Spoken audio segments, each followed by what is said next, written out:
Welcome to Influencers Cafe. Today on the show, the man, the myth, the legend, Earl Gibson III. How you doing, buddy?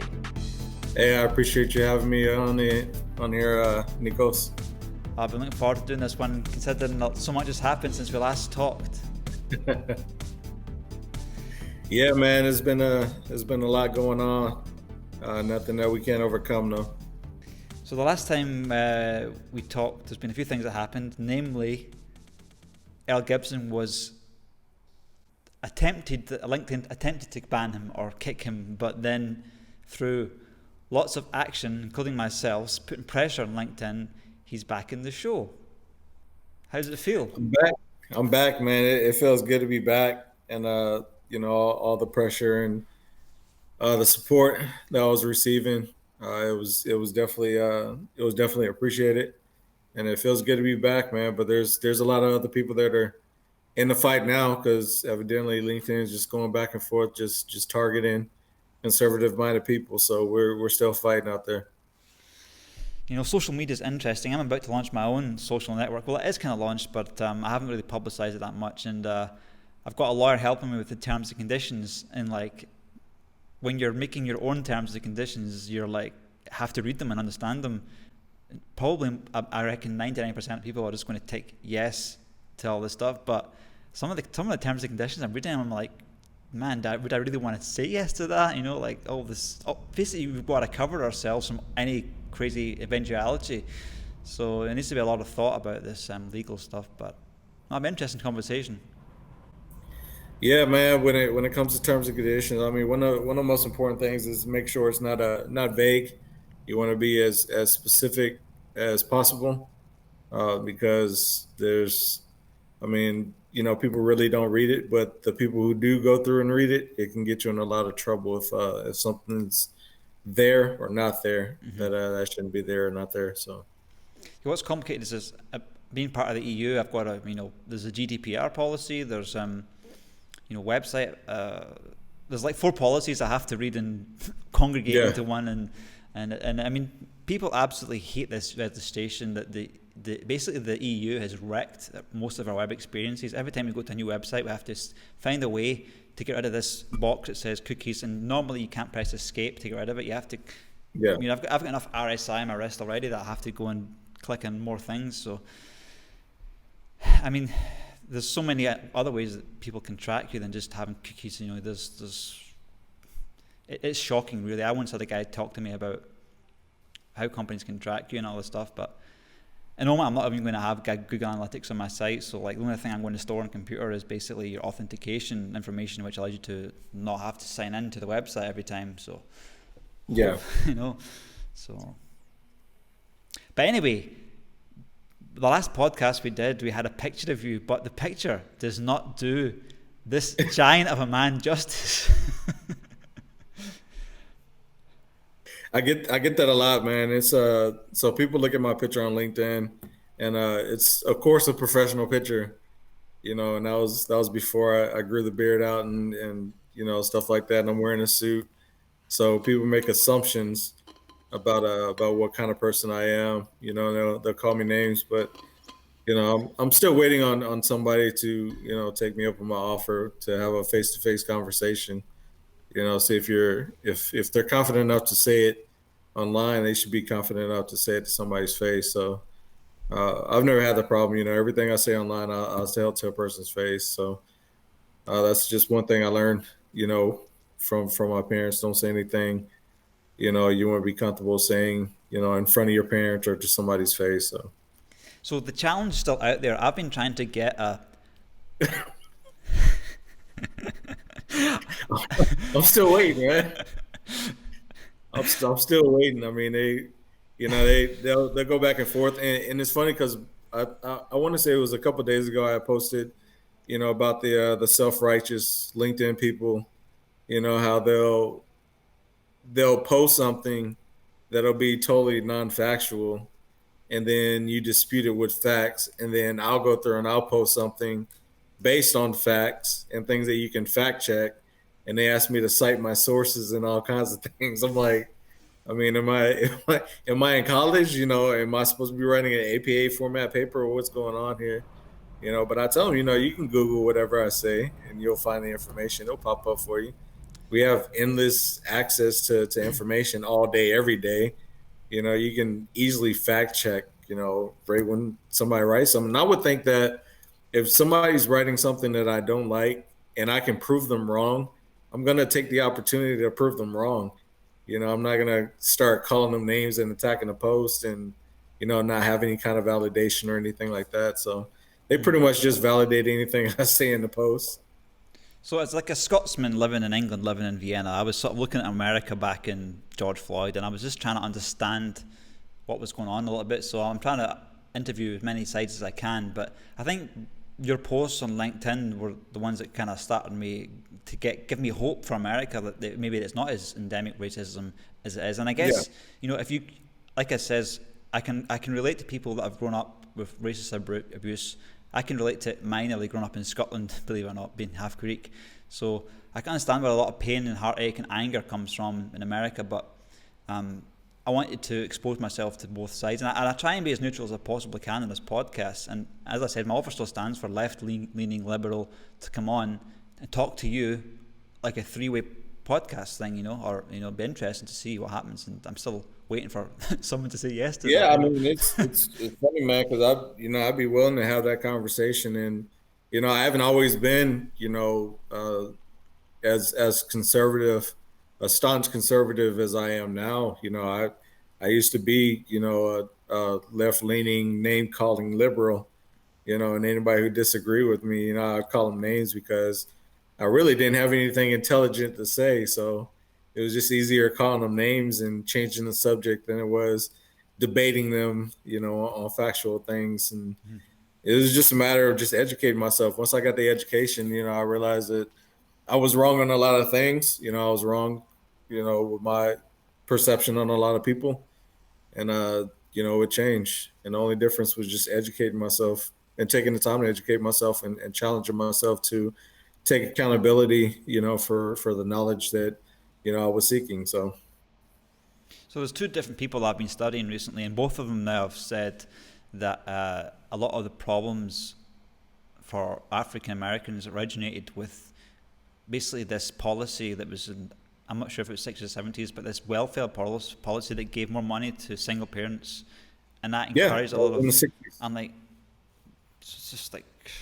That was in the 60s. So, with those policies, the welfare state, and the policies that went along with that, it destroyed the black community, because what it did, it separated the family. Even during slavery, our I want to say we were around like 70% of having a mother and a father in the home with the children during slavery, and then the welfare state comes in, and then it drops to 25%. And now we're hovering around 23% of, absenteeism, as far as fathers in the home. And I mean, it's an epidemic, with all races, but it's really prevalent in the black community because it's been going on for so long. Mm-hmm. So like this topic has been this whole topic has been discussed like in like millions of podcasts. So like, what can we possibly add to the conversation? I'm thinking, Yeah, I mean, a lot of conversations that people are having are a lot of pandering. There are people who are benefiting financially from making white people feel bad about being white, and trying to be the voice for black people. And I've never claimed to be the voice for all black people. I'm just another voice that's tired of hearing other voices say that they're speaking for me. I'm perfectly capable of speaking up for myself. I'm able to research things for myself and come to conclusions for myself. And when you have people that are like, yeah, you need to accept this narrative of systemic racism, systematic oppression, or blah blah blah, whatever they're throwing out there, I need a reason why. Why do I need to accept that? Yeah, I understand the history behind racism and the history behind slavery and things like that. Okay, I understand all that. So now it's time to look at the policies in place that have been affecting black people and who's writing the policies. So what's happening is that people are looking at the policies, but they're not looking at who's writing the policies. They're just blaming it on just a system, but they're not looking at the people within the structure of the system. So my thing is, I'm looking at the people within the structure of the system. You know, I'm out to change the structure, and the system's going to change itself. Brave man, because it's like one person holding a sword up against this invading Persian army, you know, like 300 style. So, I mean, what frustrates me is that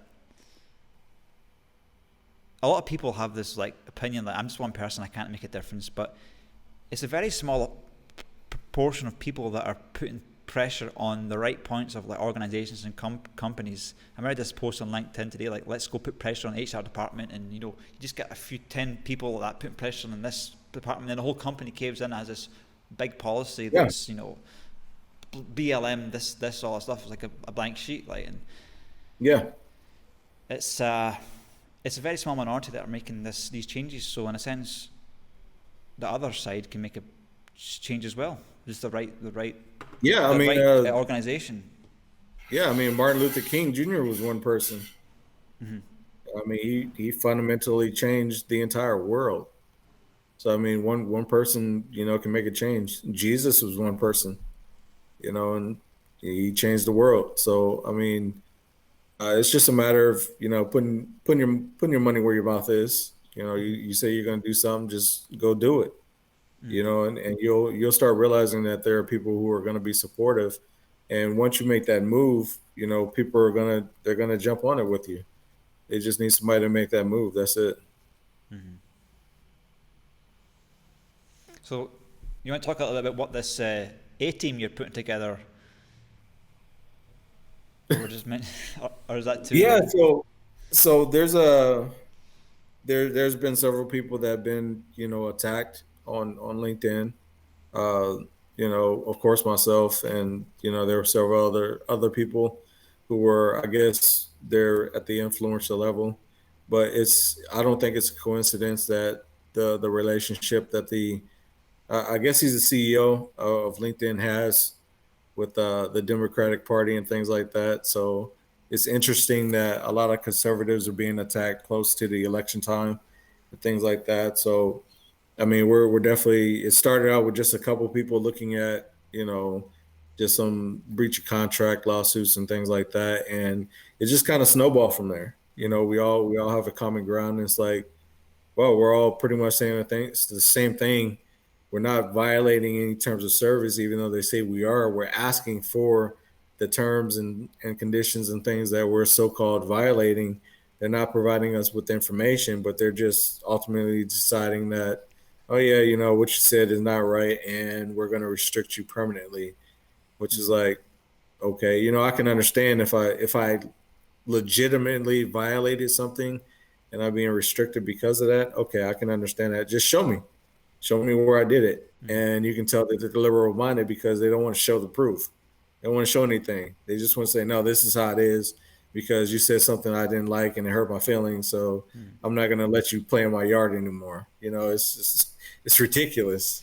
Yeah, these terms and conditions can be like so general. For example, like you can get like different levels of like of offense, and then at the last level of offense, let's say you're not allowed. I will not submit anything that annoys somebody else. Like, yeah, even if you say I like red Smarties, you're going to annoy somebody, right? So.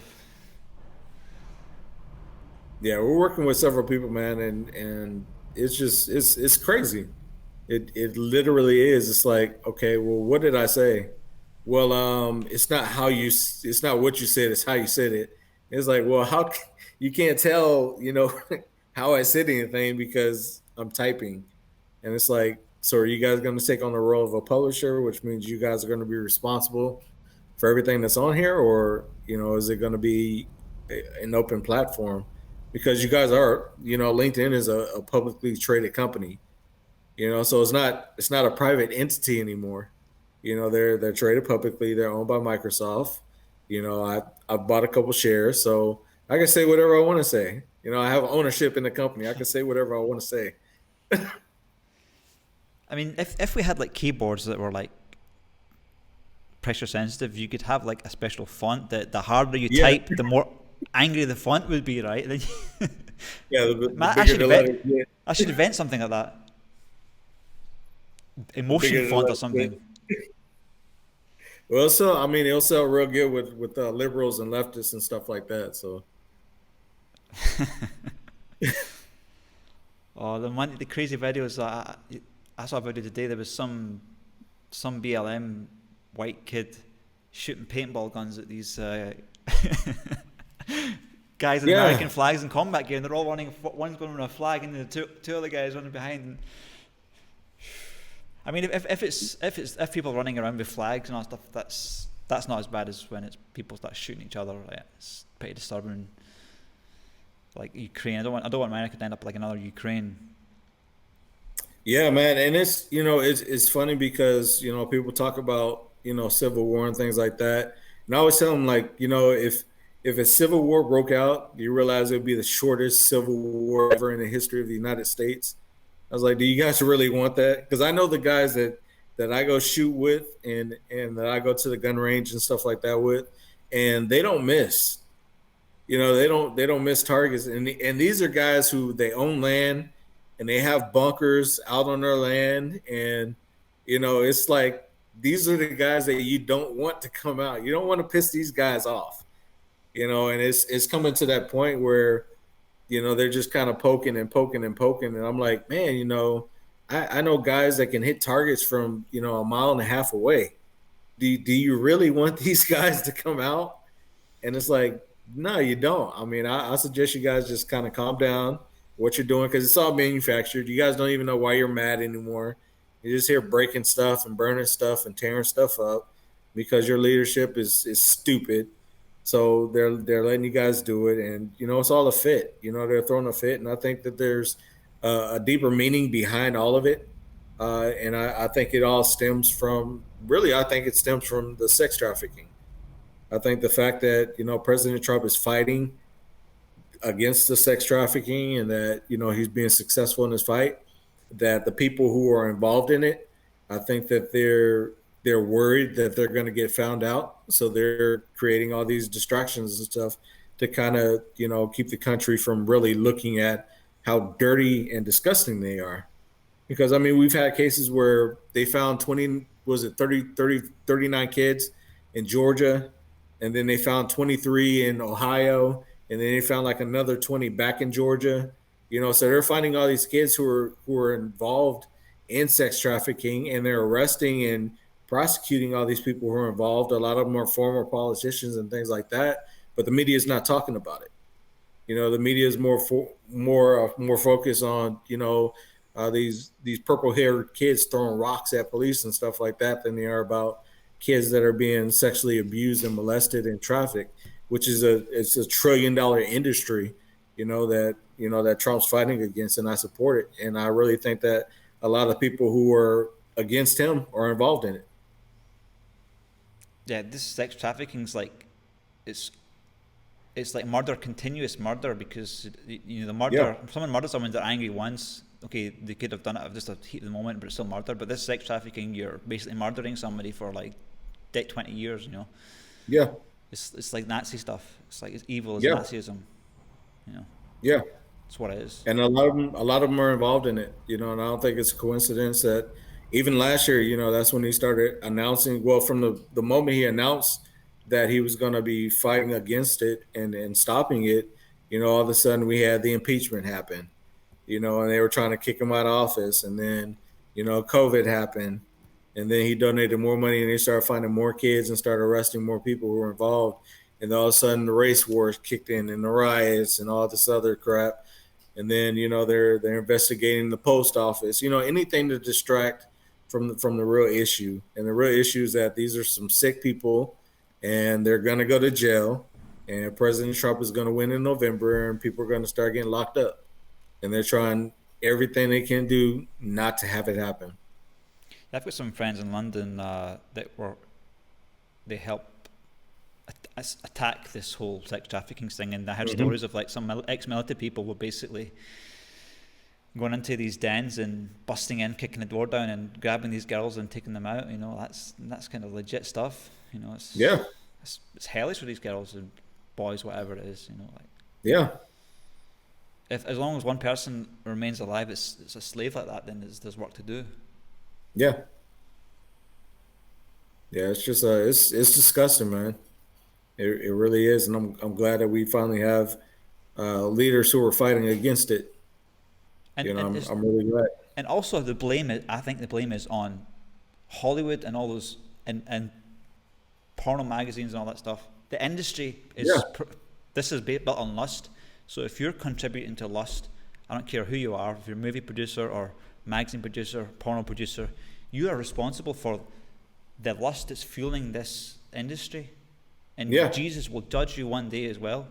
Because there's yeah, nothing more offensive to Jesus himself than you hurting some young person. yeah, It's better if a millstone was wrapped around your neck and you're thrown in a river than you offend one of these little ones. yeah. Jesus said that kind of Yeah. meek Jesus. And it's bad, man. Even in California with the passing of that law, basically protecting, pedophiles, and they're trying to lower the age of consent and all kinds of ridiculous stuff. And it's funny because so I was on Twitter, and right now I'm restricted on Twitter as well because I've gone at like LeBron James and Kamala Harris and Joe Biden and Hillary Clinton. So Twitter decided they would restrict me. But what I found interesting is that I would literally read tweets from people who are posting pedophile stuff. Like there was a guy talking about teachers talking about parents listening in on the Zoom calls while the students are getting instruction, and he made the comment, well, if parents are going to do that, I feel like I should be able to watch their bath time. And that's what the guy said on Twitter. So I'm like, why is he still on Twitter and he can say these things, but I can't say anything about Joe Biden or LeBron James or Kamala Harris, and Twitter restricts me, but they allow pedophiles on here to say whatever they want to say anytime they want to say it. Hmm. That double standard, man, is ridiculous. It's ridiculous, and hopefully it comes out where these companies start getting lawsuits and open up for lawsuits, and people can start suing them. Suing them and using that money to start their own companies. So basically, my perception is that a lot of these social media companies are very left leaning. What is it about them that makes them like that? Because these are rich, wealthy people that you think that they want to protect their wealth, all this kind of stuff. I think they're involved in all of it as well. I think that politicians or some politicians provide them protections, as well as some judges, liberal leaning judges provide them protections. So they feel like they can't be touched, and it's pride, and the Bible says that, pride goes before the fall. So I think that there's a big fall coming for those guys. I think there's going to be an exchange of wealth, from the wicked to the righteous. And, I believe that, things are going to be fundamentally changed in this country. But we just got to go through this little tough period that we're going through right now. The devil's mad right now. And anybody who, has any kind of relationship with Jesus Christ or understands any kind of spirituality will understand, that these are demonic forces that are operating right now, in our country and in the world. And, it's just, they're going to lose, period. Yeah, I mean, I'm familiar with that verse in Isaiah. It talks about there's a certain wealth transfer. Um, I've heard sermons preached on it. They irritated me because they were very arrogant and this like.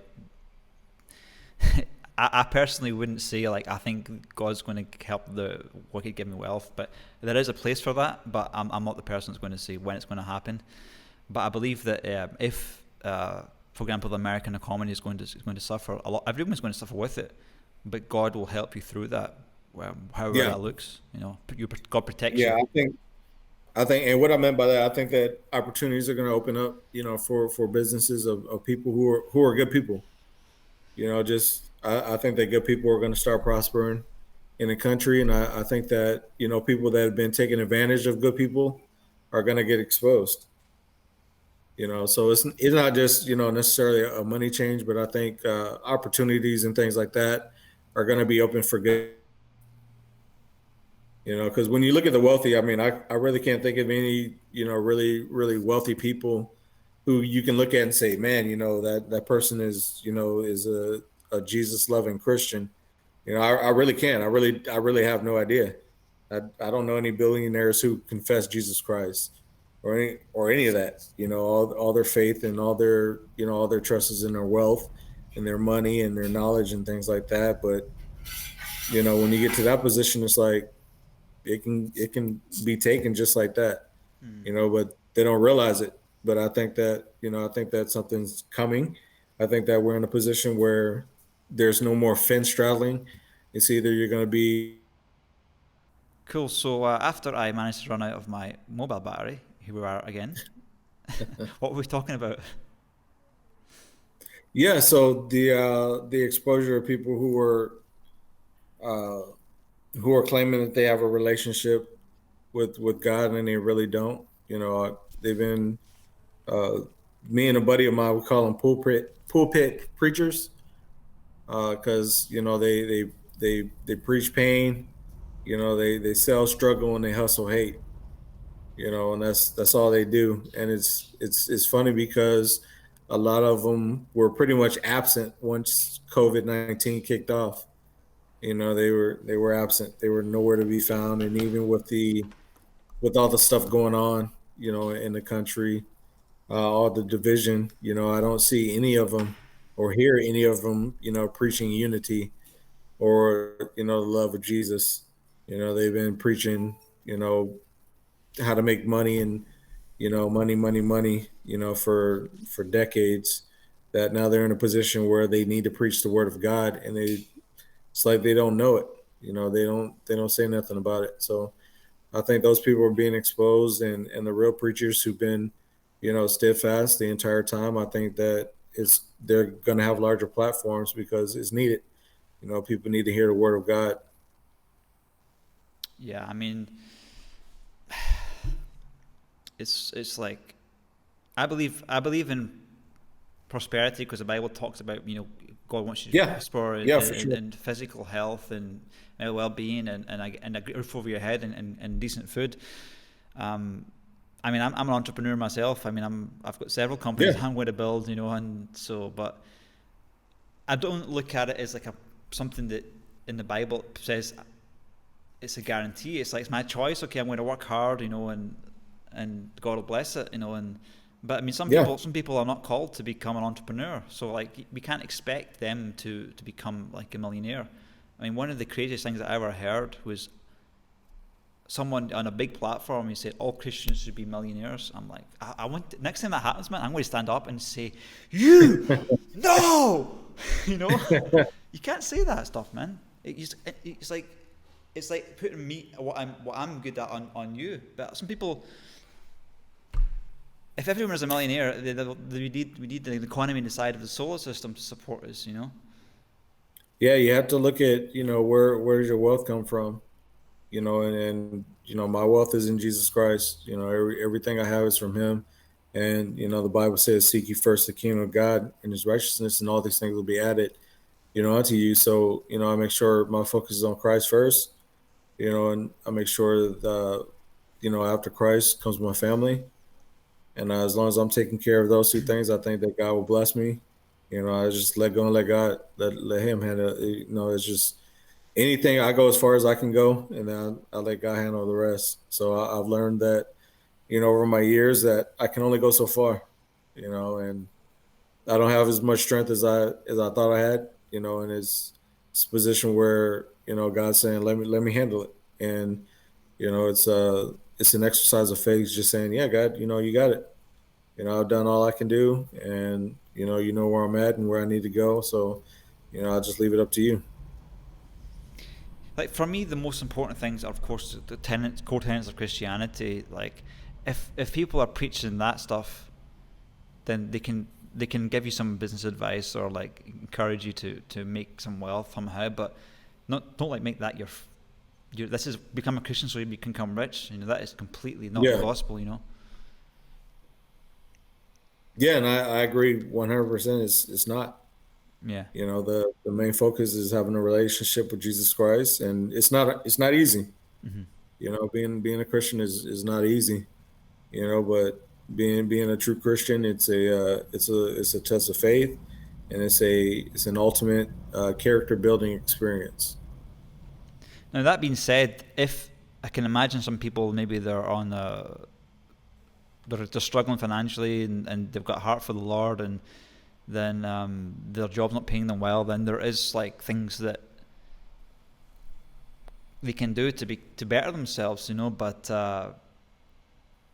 that's I mean, if God's leading someone to want to do more evangelism, that, then he can give them business ideas so that they can support the family and do that stuff.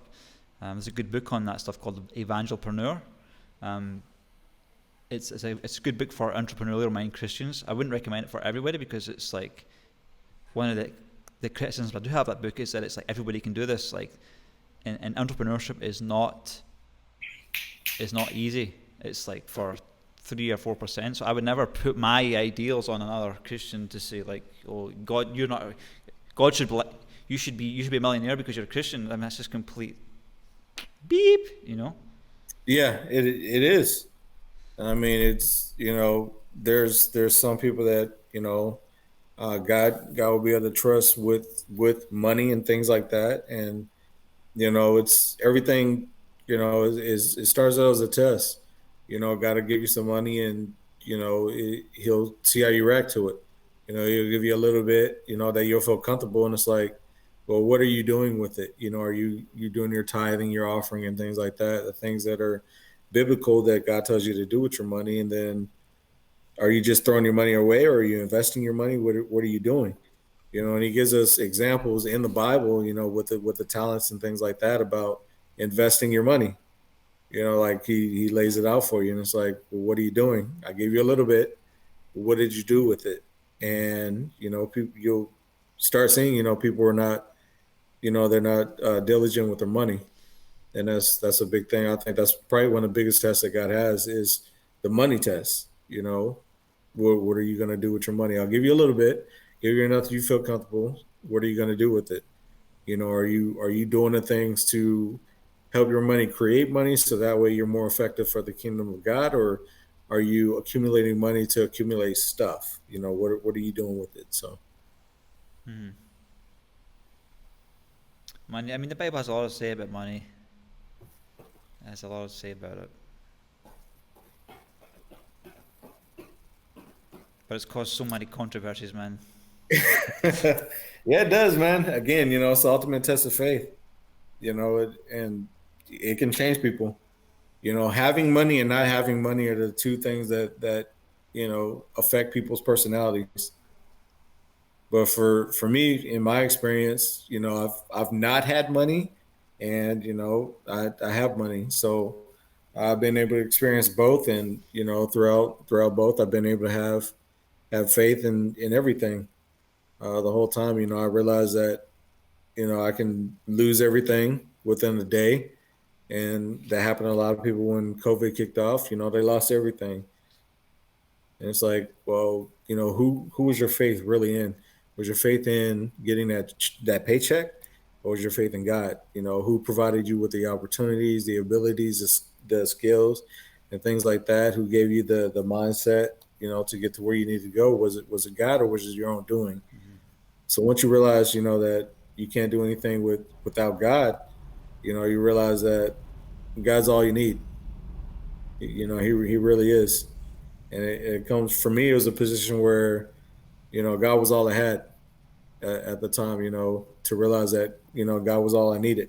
I didn't need anybody else. I didn't need anything. As long as I had a relationship with God, as long as I was doing the things I needed to be doing, in his word, and follows his instructions, he said he was going to work it out for me.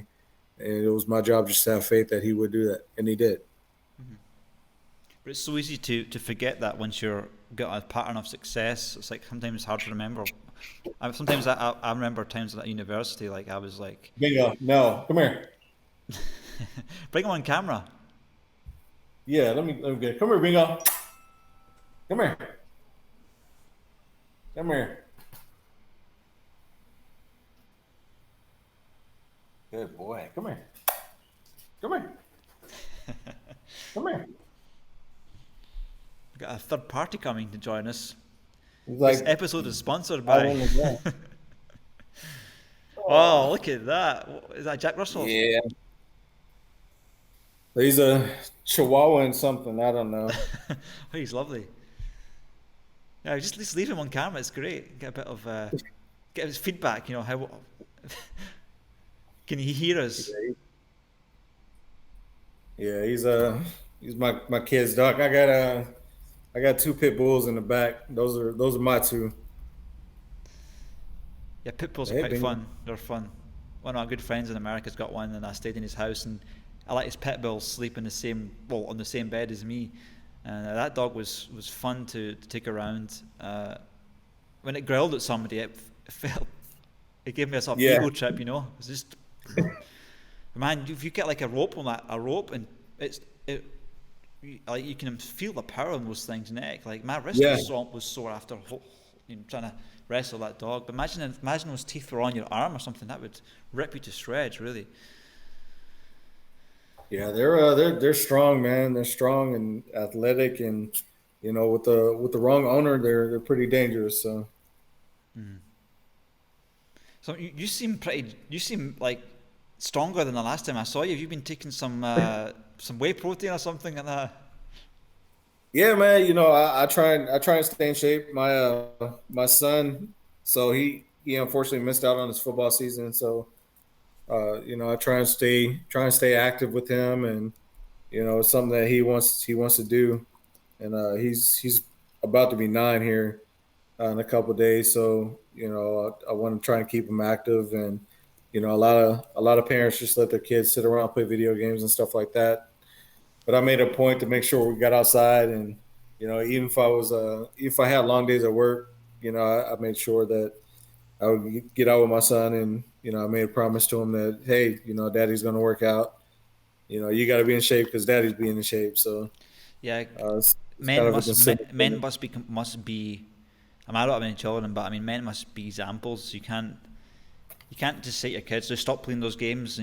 Your life must shine brighter than the games, because you've got a lot of competition as fathers. Yeah. Even me, sometimes I can get into these games, and it's complete dopamine trip. I don't know Yeah. how the kids are going to manage, really. I think we've got an epidemic. Yeah, it was interesting, man, because he would go from being on a computer uh, in classes and stuff like that to wanting to play video games right after. I'm like, man, you've been staring at the screen all day. Let's go outside. Yeah, it's hot, but we'll be all right. You're not gonna die. You'll be fine. You just drink some water, but it'll be good for you. Putting the work now, and everything else will be easier for you later. He's a lucky kid. That's what kids need. They need fathers to show them the ropes, because I mean, Yeah, if they don't have that, they have their colleagues on Fortnite and PUBG, and they have their basically their idols are these like esports stars. yeah, And like Doctor, what's it? I won't go into names, but basically like these are not people that should be idolizing. These are basically people that have gotten lucky playing some game. But it's exactly. really bad for their health, man. Like their back and their. I mean, when I was a kid, we got bored of our games, and then we went outside. So like I Yeah, had a Mega Drive and I had a SNES, PlayStation, and I ripped a few games because I was poor. And but I wasn't actually online because I didn't have we didn't have broadband, growing up. yeah. We didn't have online games or anything like that. It was you put the cartridge in, you play your game, and once you beat it, it's like, let's go outside, Yeah, let's go out and yeah. play. So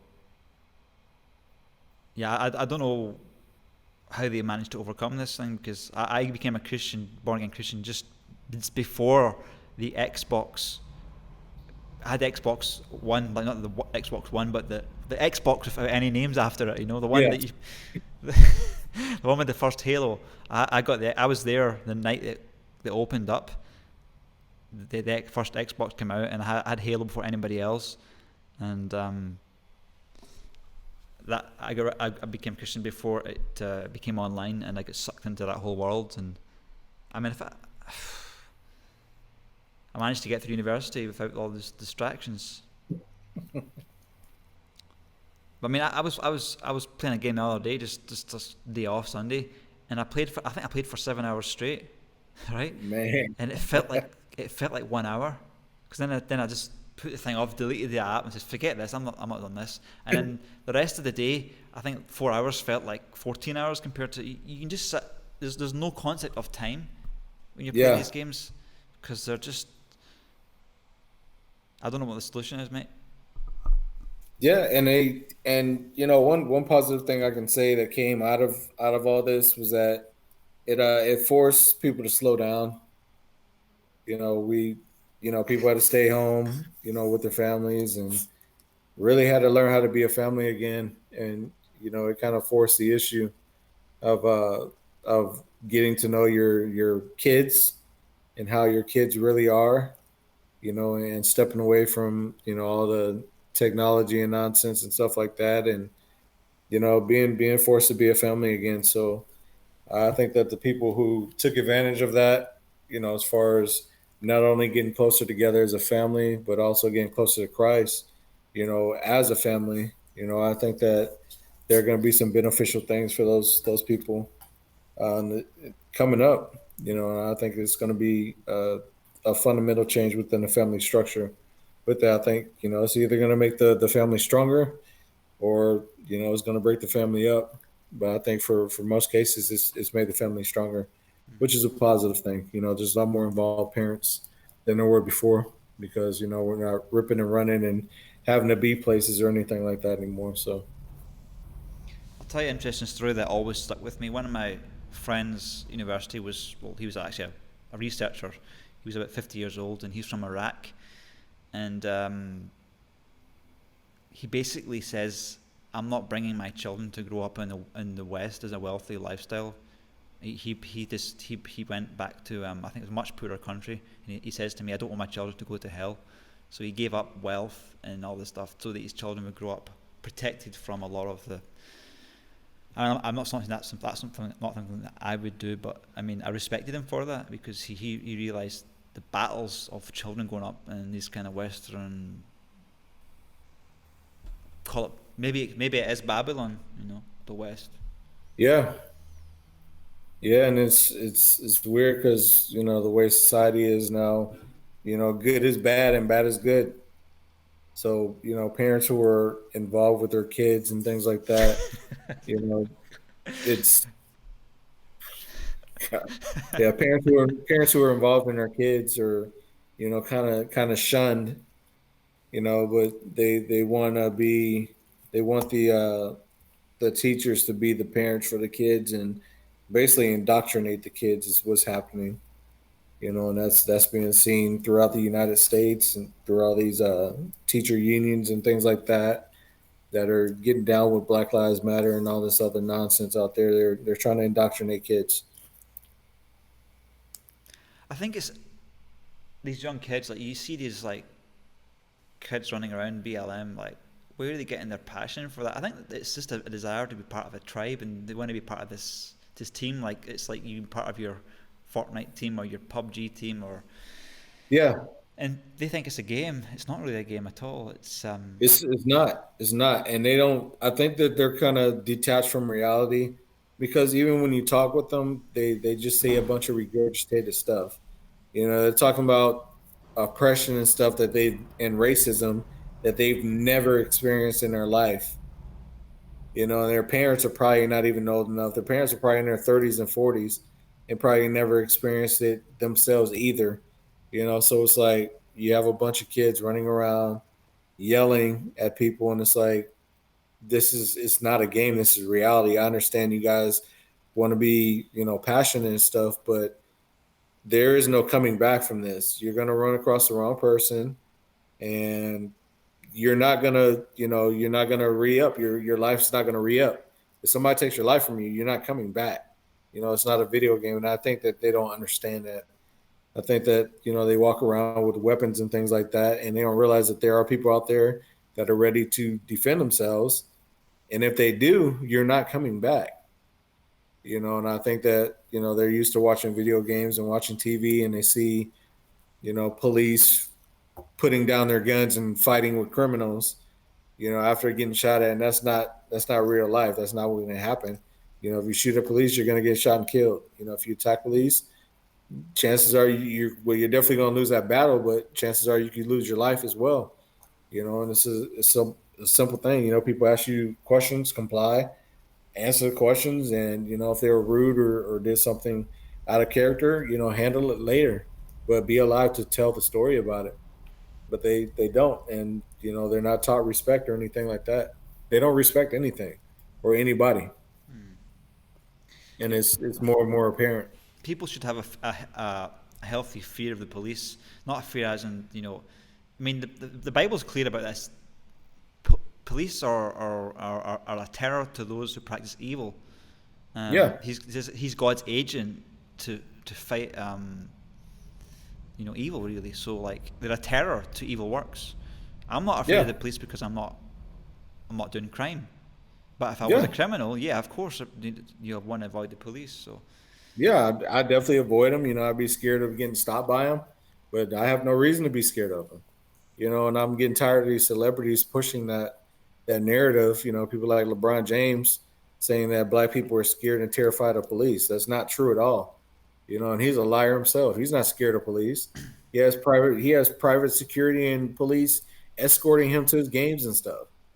So for somebody who's pretty much a billionaire to say that they're scared of police, I think that's ridiculous and nonsense and pandering.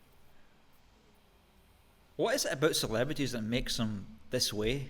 Like they've got this wealth, and you think that they want to be like conservative to keep as much wealth as that's possible, but They feel like they're entitled.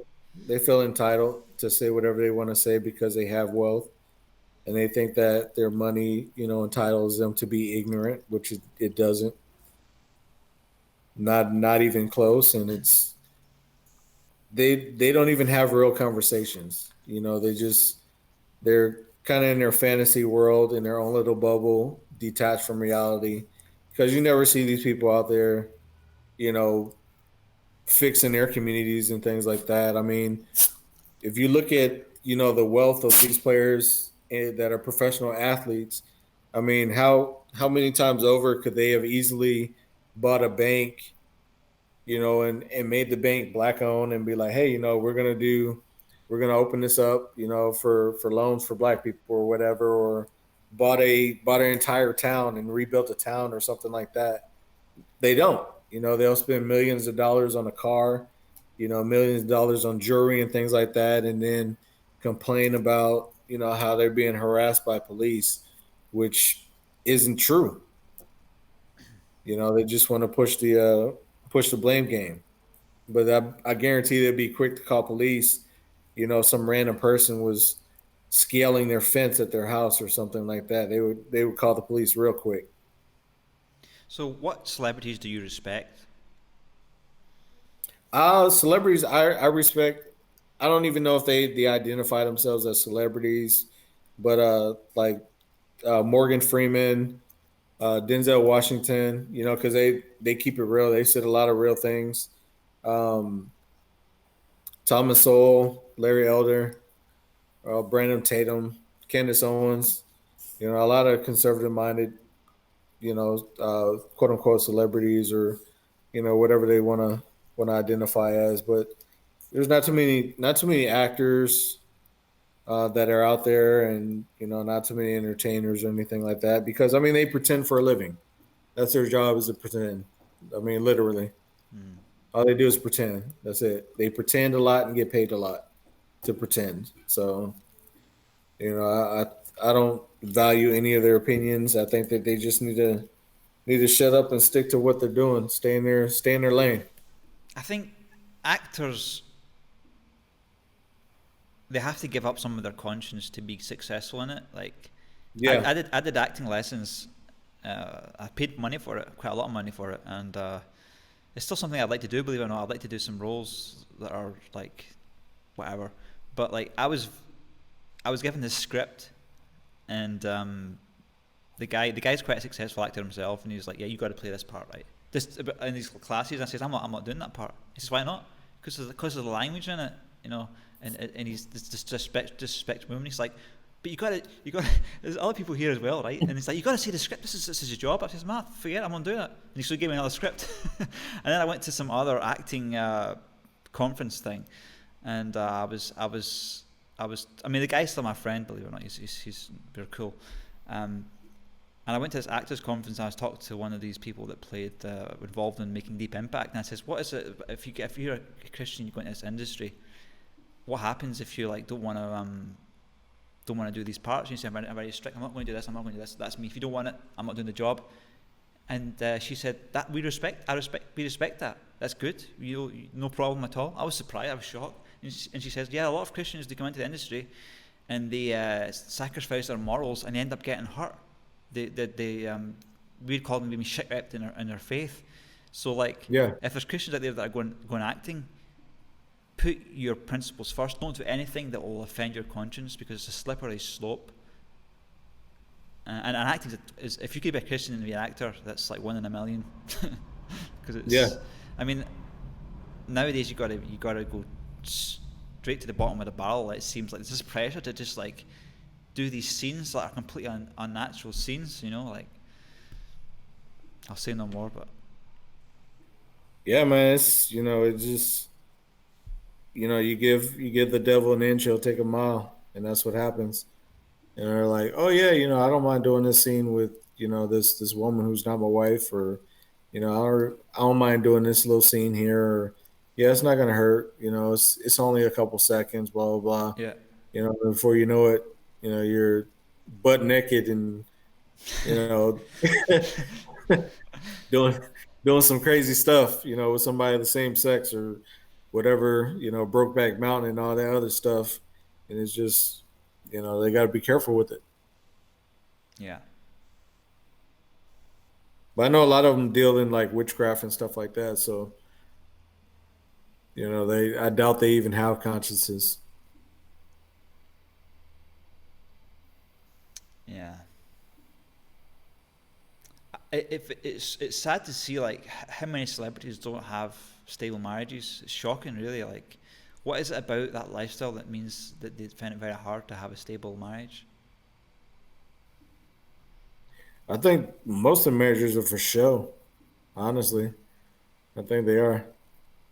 I think it's rare that you'll have people who just been married to each other and don't compromise, that are successful, being actors and actresses and stuff. I think it's designed that way. There's a I few. I mean, think the guy that played I've forgotten the name of the film now. I'm not a big movie buff, but Born Identity, he's got a stable. I think he met his wife in the back of a bar when he was trying to escape oh, from. Matt Damon. Yeah, yeah, Yeah, yeah, yeah, Matt Damon and I think Mark Wahlberg. I think those are two guys who were pretty steadfast in their relationships and stuff like that. Will Smith as well. But Will Smith and his wife had that little scandal go on, but they were separated, and she messed around with Oh, uh, oh an no, R&B artist. Yeah, dang man. yeah, it was pretty recent that they came out. But I mean, they've been together for a long time, which I respect. But I don't know the ins and outs of their marriage. Yeah, cool man. Well, you're a busy guy, and I've probably took a lot of your time today. Anything else you want to share with our audience before we finish part 2? Not much, man. I mean, of course, people can find me on LinkedIn. I'm still on there for the time being.